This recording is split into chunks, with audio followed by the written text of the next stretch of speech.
This edition of Lexington Now, learning about composting, the Digital Access Project, and traces and fragments at Ashland.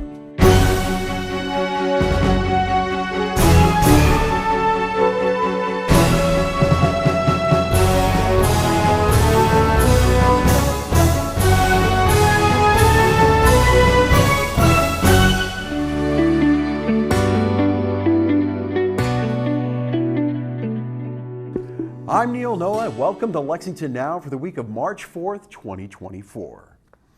The city is hosting several workshops throughout the month of March for residents who are interested in learning about composting. Seth Holbrook has the details. I'm Seth Holbrook. I'm a program coordinator with Lexington's Division of Environmental Services. So composting is just the act of taking all kinds of different organic materials, typically your kitchen scraps and things like that, and gathering them and placing them in typically just a pile and letting them decompose in a very controlled manner in a way that is much better for the environment than all of that material just being sent to the landfill, which is where it typically goes. So compost can be used in a lot of different ways. It typically can be applied directly to gardens. You can apply a few inches to the topsoil of any garden, whether that be a food garden or your flower beds or things like that. It can also be dug into your lawn. So a lot of people will plug aerate their lawn and then rake compost over it. And that can promote grass growth and all kinds of different things like that. And there are a few other little ways that it can be used here and there, but those are the two primary functions of it. So in March here, the city will have a few different composting workshops coming up. We have one coming up on March 9th, and that'll be here at the McConnell Springs Education Center. We have another one that'll happen on March 16th, and that will be at the Northside Library. And then we have a final one on March 24th. That will be the only one that's on a Sunday, but that one will be at the Northside Library as well. We hold these composting workshops in partner with Seedleaf, a community gardening organization here in town. And the goal is to really just encourage and educate people about home composting and how to start home composting. Lexington doesn't offer municipal composting services, so we really encourage people to take on composting at home. And so through partnering with Seedleaf, their executive director, Christine Smith, is very knowledgeable and able to give people a presentation on how to begin composting at home. These workshops are a wonderful, wonderful first-time experience in learning about composting. Christine makes it very easy for folks that have really no idea about what composting could even be. Makes it easy for them to understand what it is and how you can do it in your own backyard. Once you get the process down, it's really a simple thing. The cost for these workshops is completely free. It's open to all Fayette County residents. If you receive city waste service, workshops are unfortunately closed for registration right now. We have run out of space for them, though we do have a wait list open. So if you are interested in being waitlisted, you can email livegreenlex@gmail.com. Or we also have a few spaces open for the few non-service folks in town, those who do not receive city waste collection. Those spots are still open for, I think, just the final workshop though. So filling up quickly, but the wait list is open, and so we're able to take on more. So we're hoping that our new videotaped portion of the webpage will be up very soon, but they can also always reach out for specific materials from the Division of Environmental Services from Live Green. So they can reach out to S. Holbrook at lexingtonky.gov and gather information there, or from that /compost page. But the videotaped portion will hopefully cover everything from the workshop. So anybody who isn't able to sign up or anybody who missed out on it can go through and watch everything. Registration for the workshops can be found at lexingtonky.gov/compost, and there will be a little survey there right at the top of the page that will allow you to register for one of the workshops. If anybody is interested, we'd love to hear from you. You can either email me directly, like I said, at sholbrook@lexingtonky.gov. You can always give me a call at my office line. That's 859-280-8504. Or you can always just reach out to the basic Live Green page. But we're excited to be hosting the workshops, and we hope to see you join us. The Digital Access Project is an important initiative aimed at digitizing the records of formerly enslaved people and adding them to the historic record. Shay Brown of the County Clerk's Office tells us how it works. The project that we work on is the Digital Access Project, known as DAP. And within that project, we have digitized records of Fayette County from the late 1700s through 1865 and moving forward. And the thing is, we've digitized all those records, deeds, wills, and mortgage, burnt records, county court orders, and their indices. But what's fascinating about these records is the sensitive information that we can find in these records, such as the institution of slavery here in Kentucky, especially in Fayette County. And what that does, it incorporates names of those who have been enslaved, who have been bought, sold, purchased, auctioned off, emancipated, listed as fugitives in county court orders. And this gives us a sense of knowing where to start to look for information about those who are enslaved. The biggest myth in brick wall is that you cannot find information regarding genealogy for African Americans, but that's not necessarily true. It can be difficult, but there's a possibilities that we can find genealogy research for African Americans. We kicked off the project of digitizing our first general index to deeds and mortgage in May of 2022. By the end of December of last year, 2023, we have digitized over 91,000 pages, 176 books. We're working with books that are bounded, hard to open, hard to capture all the words with the words protruding in the gutter. As the county clerk's office is back digitizing to meet professionals of today, realtors and attorneys and banking industries, through that we're moving forward digitizing for researchers, genealogy, geography, surveyors, and all of that, so they can get a better understanding of what Fayette County looked a century ago. With our digitization specialists, we have a team. Usually I run a team of 6 to 7 a semester. We work on it in increments of semesters based on the University of Kentucky's school year semester, calendar semester, because we incorporate community workers as well as UK student participation, and we pay them to do the work because we believe paying people to do this kind of work produces professionalism. And that's what we're offering to the community. Actually, now we're offering it to the global world, professionalism of these records.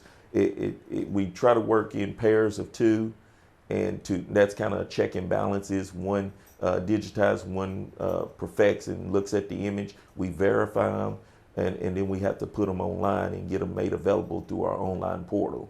What we're doing is, through the University of Kentucky partnership, we're forming a pilot system using technology to where we're going to transcribe these records, or if not transcribe them all, pull out certain important metadata information. Now, I've discovered that everybody has different ways of metadata.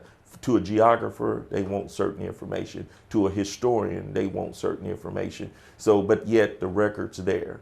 And we're working to put this pilot project out there to where people can find out more information through metadata and transcription, because most people cannot read these records. They're in 3 ways. They're in cursive writing, which they don't teach in school much these days. There's county clerk writing, which is the penmanship is very unique between the county clerk and his deputy. And then there's colonial style writing, which goes back to the old England common law type style writing. So we want to be able to help people read and understand these records and all that. If you want to get involved, you can reach me at the county clerk's office. Again, I'm Shay Brown. 859-253-3344 is the phone number to the county clerk's office. Or my email, you can go into FayetteCountyClerk.com, look under Land Records, Digital Access Project, and find my information. There are links on the first page under announcements that you can find my email address and email me. Website for the Digital Access Project is FayetteDeeds.com. Go to land, you click on the link on there that says Land Record Search, and at the bottom there's a link that says non-index images. Click on that because we're in process of indexing these images, but again, 91,000 pages, there's multiple records on a page, or they proceed on to another page, so that's going to take some time. but the images are there, the indexes are there. You can go to the indexes, get the book and page reference, and then click back out and go into that particular book and find where that page is. And you can print out a copy for free. The good thing about the digital image, you can also expand the image, use your own personal computer features, iPhone technology, smartphones, and have a great image. iPads, I've seen some of our students at UK, they put it on their iPads, highlight, underline spots. It's a great tool, research tool. One thing I know that the books we have, words are fading away, books are deteriorating, but moving from paper to digital record, we're now preserving these records forever and forever, and I'm so thankful for that. Traces and Fragments at Henry Clay after this.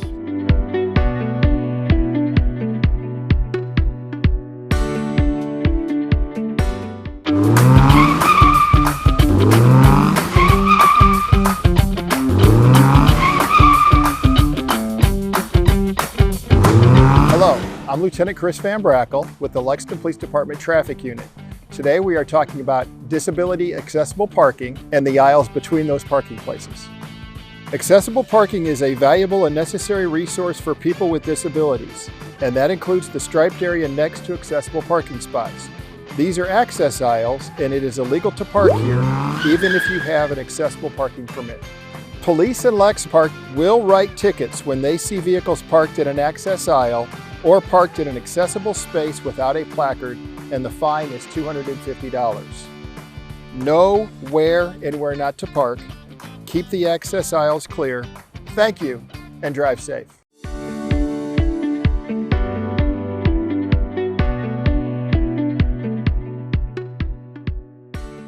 Welcome back to Lexington Now.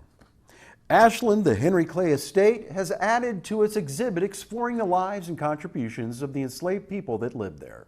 Here's more on Traces and Fragments. We are out here this month celebrating Black History at Ashland, and this builds on our Traces tour, which we launched back in 2019. And we've developed a whole lot more information as time has gone by, and that's one of the most exciting things about this. And the exhibit that you see behind me, Traces and Fragments, documents how our curatorial staff has pieced together the history of the enslaved here at Ashland through farm records, personal correspondence, even newspaper advertising, and also archaeological artifacts. So, when we were doing the Traces tour, which is docent-led, people want to know, well, where did this all come from? And hopefully this exhibit begins to tell people where that came from, and the partnerships that we've had, like with the County Clerk's Office, as well as the UK's Commonwealth Institute for Black Studies. There's lots of different resources that we've called upon to build these stories for the public.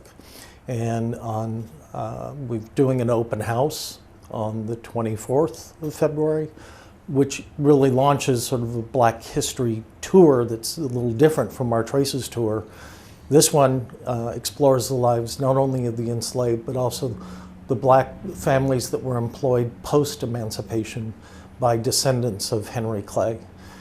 So there's 5 generations of Clays that inhabited Ashland, and this new tour explores that full spectrum of history of how, for the most part, Ashland was populated by Black families, more so than the Clay family. So when you think about 125 enslaved people that were on this property during Henry Clay's lifetime and after, that's a lot of stories to be told, but even more stories are told with those who worked after emancipation. I think we wanted to reveal the complex history of during Henry Clay's legacy, his lifetime. That Henry Clay is noted for the great compromises that he crafted, but that dealt a lot with the growth of the nation. But in addition to that, it was also dealing with the issue of slavery. So we know that Henry Clay dealt with slavery on a political level as well as on a personal level because of all those that he had enslaved here at Ashland. So we feel like it's our responsibility to tell the complete history, to provide the total context in which people were enslaved here at Ashland, but also, the fact that, Henry Clay was a great statesman. But, those people who cast bright light also cast a long shadow. And we're exploring both those sides of the Clay legacy. One of the things that we've really have focused on is more who they were as individuals and what they did in terms of their resistance or resilience as enslaved people. What they did on the property is sort of self-evident of the forced labor of the hemp crops and the livestock and taking care of the children and all these other tasks that they were compelled to do. But our goal is really to shed a light on the humanity of these people, like who they were as mothers, fathers, brothers, sisters, aunts, uncles, because they did have life off the estate as well. This process is ongoing because of our partnerships with the county clerk's office and other entities. We're constantly finding more information, but we're hoping by having public programs like an open house tour and the regular Traces tour that provides an opening for people to bring us information from their own family history. We formed this relationship through the project which I co-direct with Dr. Vanessa Holden, who is a part of the University of Kentucky. The project that we work on is the Digital Access Project known as DAP. And within that project, we have digitized records of Fayette County from the late 1700s through 1865 and moving forward. But what's fascinating about these records is the sensitive information that we can find in these records, such as the institution of slavery here in Kentucky, especially in Fayette County. And what you can do, even like here at the Ashland Henry Clay Estate, we don't forget those names. We memorialize those names. We remember, we find ways to reconcile and what can heal, bring healing. Henry Clay was a great entrepreneur, a great compromiser, a great politician and lawyer, but he also had another side to his story that we also want to tell that narrative. But also we want to bring up the highlight that these records that we have, a lot of those records were prepared and executed by Henry Clay. It shows us the nature of law, that moving forward, why we file wills and mortgages and deeds and why they're worded a certain way. His brilliant expertise on how he prepared legal documents to unveil certain aspects of the law, but to also to cover up certain aspects of the law. We have those records at the county clerk's office. We have them digitized. Now you have access to them at your home on the internet. Whereas before you had to come in our office and go through heavy old dusty books and look at that. The Lexington History Museum has a new home opened this past summer. We stopped by for a look at the new space. I'm Dr. Mandy Higgins. I'm the executive director here at the Lexington History Museum, which we just reopened. And we exist to tell Lexington's history, all of Lexington's history from before 1775 through today, and to do that in a museum setting in an engaging way that helps us understand who we were, who we are, and who we may still be.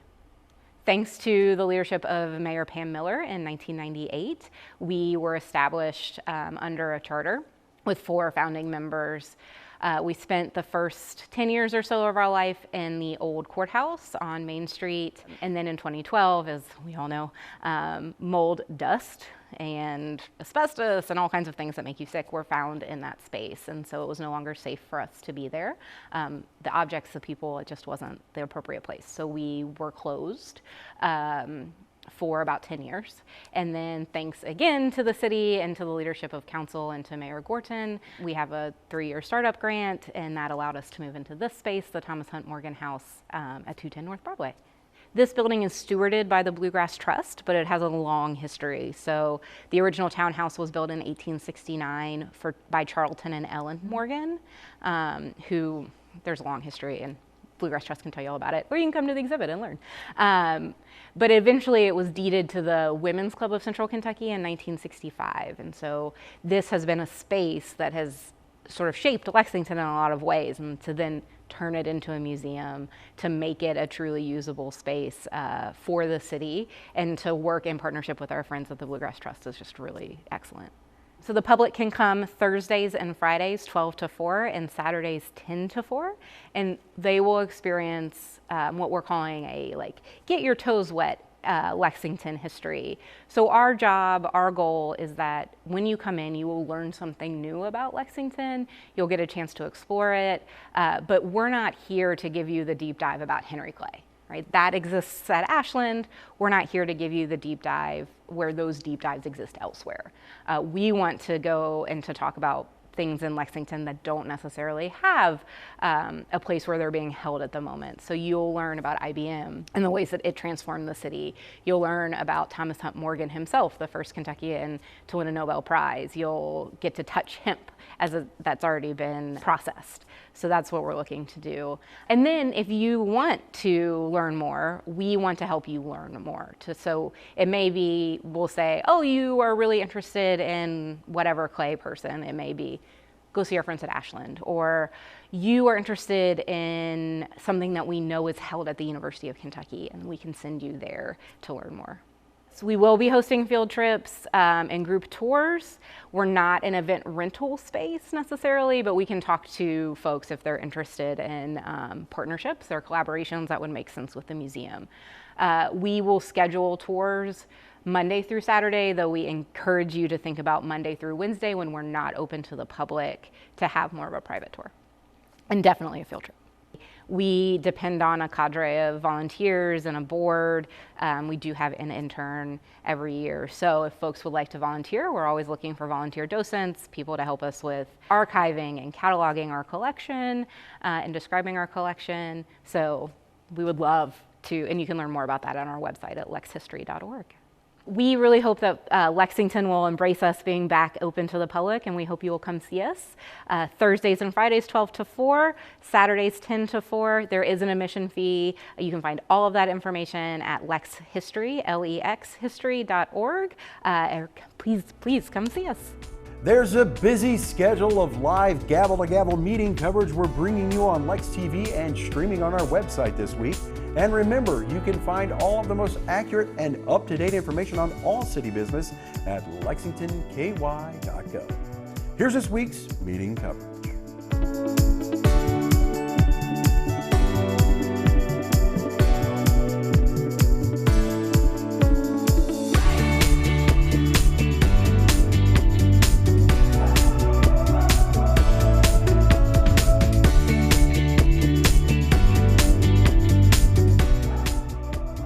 That's all for now, and as always, you can keep up with us on social media. Check out the latest traffic updates on X at LexRex, or catch our live traffic cams on lexingtonky.gov. For all of us at Lex TV, I'm Neil Noah, and that's it.